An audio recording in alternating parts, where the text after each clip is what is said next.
Okay. Hey. Hey everyone. Filming.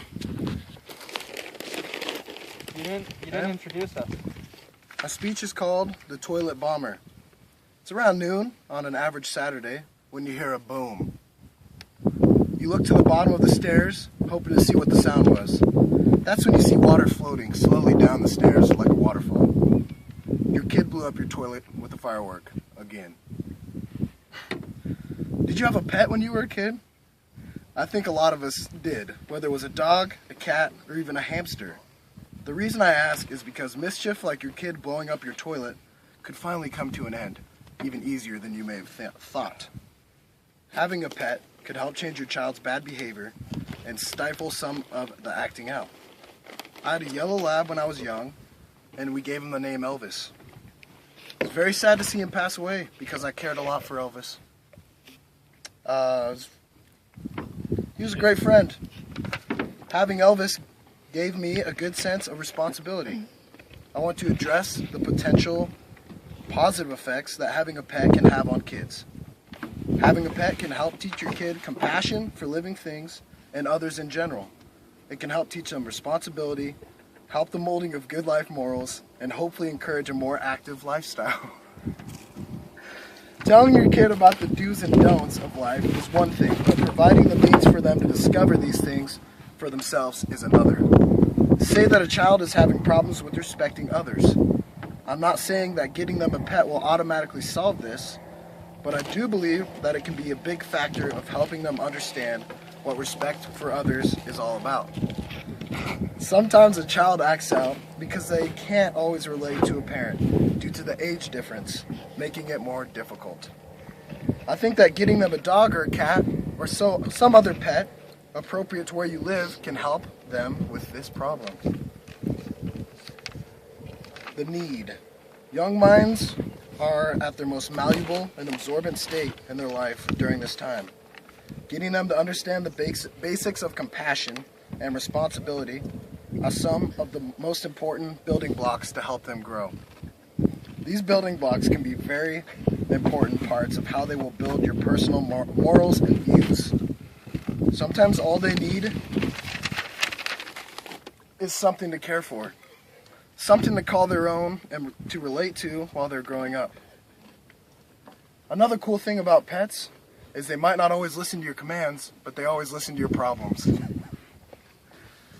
Or just something that's on your mind, with zero prejudice or any preconceived viewpoints. This is not by any means a replacement for building friendships with real people in real situations. I believe this can just be helpful to get the ball rolling. Satisfaction. The solution to helping provide this assistance is to incorporate these building blocks and ask your child what kind of pet they would like to start off. Then you have to talk over with them the responsibilities that will come along with this, having a pet, and how they will fulfill these responsibilities. A good warning for not taking care of their pet could be that they will take the animal to an animal shelter or give it away. This process can help teach them how to be responsible by motivating them to do so with a pet that they can love and care about. Taking care of this pet can help them be more compassionate about life and think about others rather than just themselves. Also, they can learn that playing with or walking their pet can be fun. This is where it helps promote physical activity.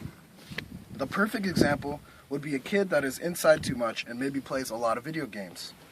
The responsibility of taking care of their pet can help them get outside and hopefully promote more exercise. Visualization. Issues that you will likely run into can be seen by an example of getting a new puppy. The puppy will be their direct center of attention and they will love it. Then after a bit, the puppy fever will wear off and the kid won't want to play with him and possibly not take care of it at all anymore. If you go through this process in the correct way, this all can hopefully be avoided for the most part. I'm not going to stand here and tell you it's going to be easy, because it won't be.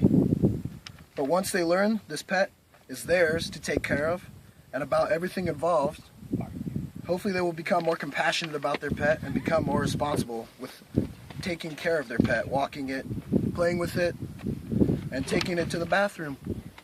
They will learn to be more responsible in their lives as a direct effect of this process. Getting a pet and telling your child to take care of it is not going to get the job done. There are many steps in this process that will need to take place and use this method effectively.